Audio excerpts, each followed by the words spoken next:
Shalom Bapak Ibu yang terkasih. Bagaimana kabarnya hari ini?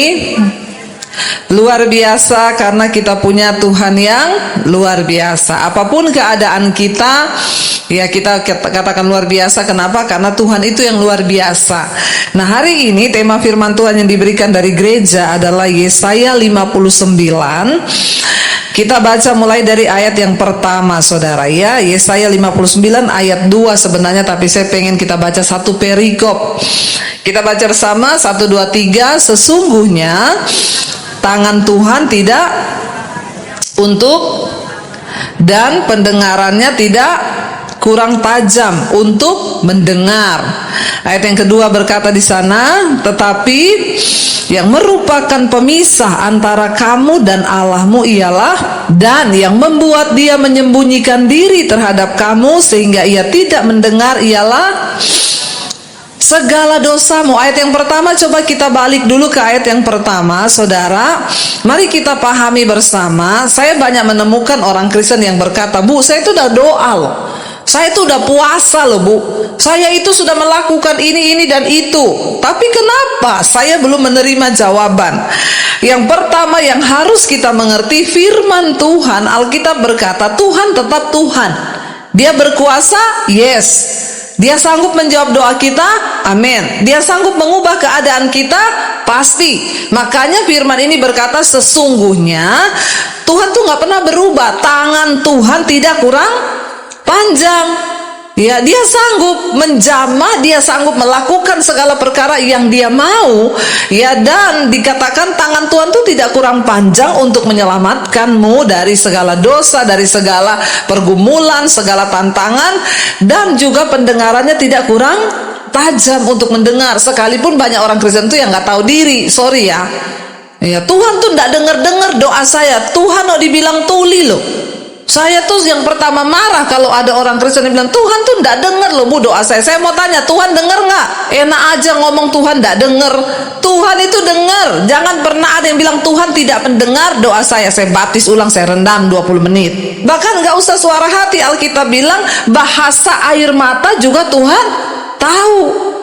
Jadi mulai hari ini jangan bilang Tuhan tidak dengar doa saya. Seringkali kita orang Kristen salah ngomong. Dia tetap mendengar, tetapi ayat yang kedua berkata di sana apa? Sesungguhnya apa?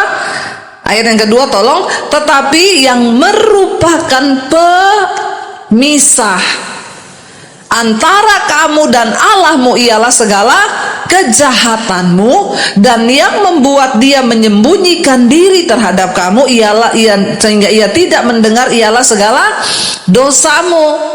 Dia pede, dia pikir dia ke gereja tiap minggu, dia berdoa, dia melakukan mungkin persembahan, perpuluhan, dia pikir Tuhan udah seneng.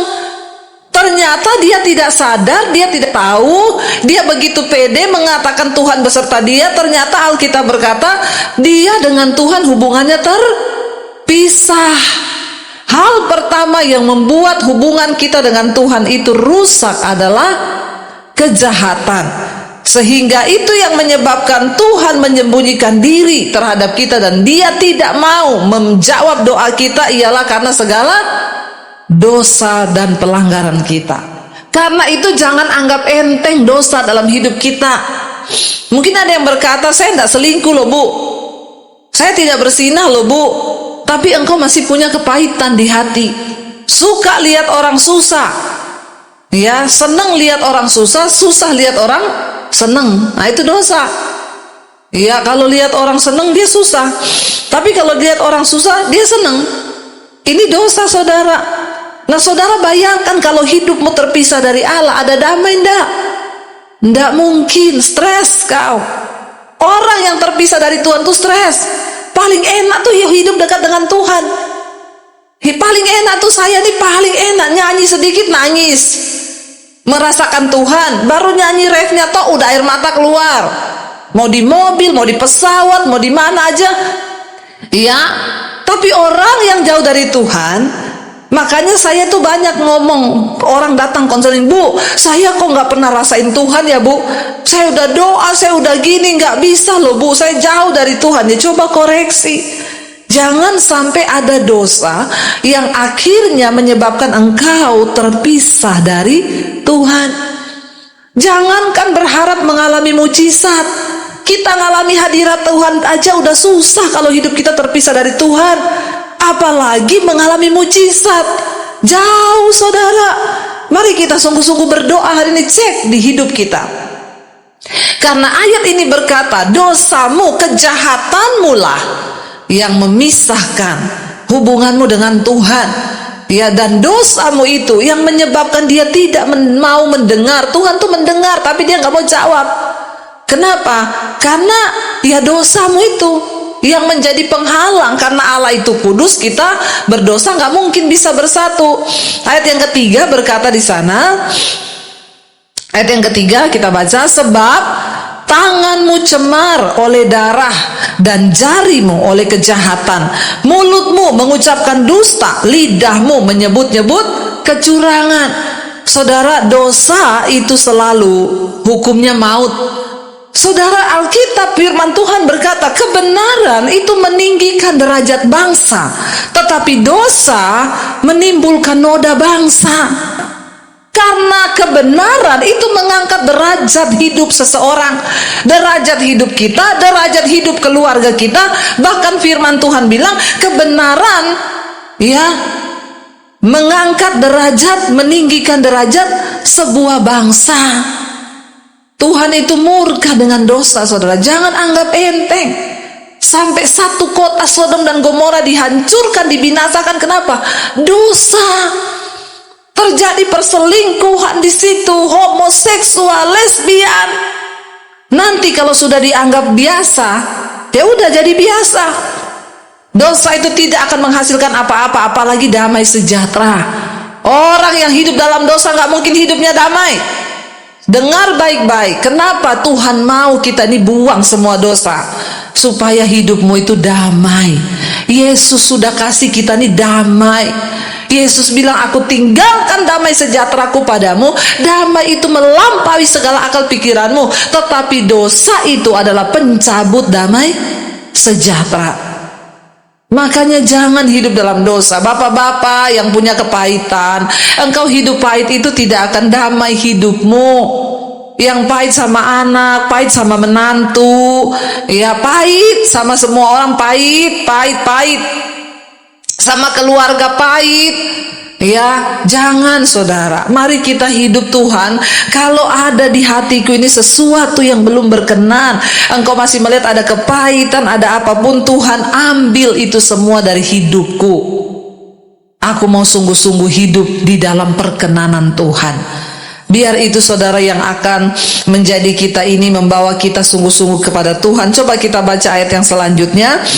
Di sana dikatakan, ya, kenapa Tuhan tidak menjawab? Ya, tadi dikatakan karena tanganmu penuh darah, ya, dan tidak ada yang mengajukan pengaduan dengan alasan benar. Tuhan bilang bangsa ini, dan tidak ada penghakiman dengan alasan teguh. Orang mengandalkan kesia-siaan dan mengucapkan dusta. Orang mengandung bencana dan melahirkan kelaliman. Kita berdoa jangan sampai ini terjadi di atas bangsa kita, saudara. Ya, sungguh-sungguh kita bawa bangsa kita. Orang mengajukan pengaduan dengan alasan yang ya tidak benar, ya semua sudah tidak ada yang benar. Tidak ada yang menghakimi dengan alasan teguh. Orang mengandalkan kesia-siaan, bayangkan, mengucapkan dusta, jangan suka bohong, itu juga dosa. Nah ini bohong ini. Ya mungkin kita pikir bohong-bohong itu biasalah. Suami jangan suka bohong sama istri, amin. Ibu-ibu juga jangan suka bohong kepada suami. Ya, dalam masalah apapun, dalam masalah uang, dalam masalah apa, ya kita jaga rumah tangga kita. Pelit itu juga dosa. Alkitab bilang orang pelit tidak masuk surga. Lalu dikatakan yang berikutnya, saudara, ayat yang kelima, dikatakan mereka menetaskan telur ular beludak, ya, dan menenun sarang laba-laba. Waduh, siapa yang makan dari telurnya itu akan mati. Dan apabila sebutir, ya, ditekan pecah, keluarlah seekor ular beludak. Ini tentang akibat-akibat dosa yang kita nggak tahu, tapi di alam roh seperti itu, saudara. Orang yang hidupnya suka bohong, suka berdosa, engkau sedang mengandung kelaliman. Satu saat engkau akan menetaskan telur ular beludak, yaitu kayak yang bunuh diri. Selingkuh tadi awalnya cuma karena selingkuh. Selingan indah keluarga utuh, katanya Pret. Nggak ada selingan indah keluarga utuh, selingkuh. Maunya selingannya indah tapi tetap keluarganya tetap utuh. Nggak ada begitu, dosa tetap dosa.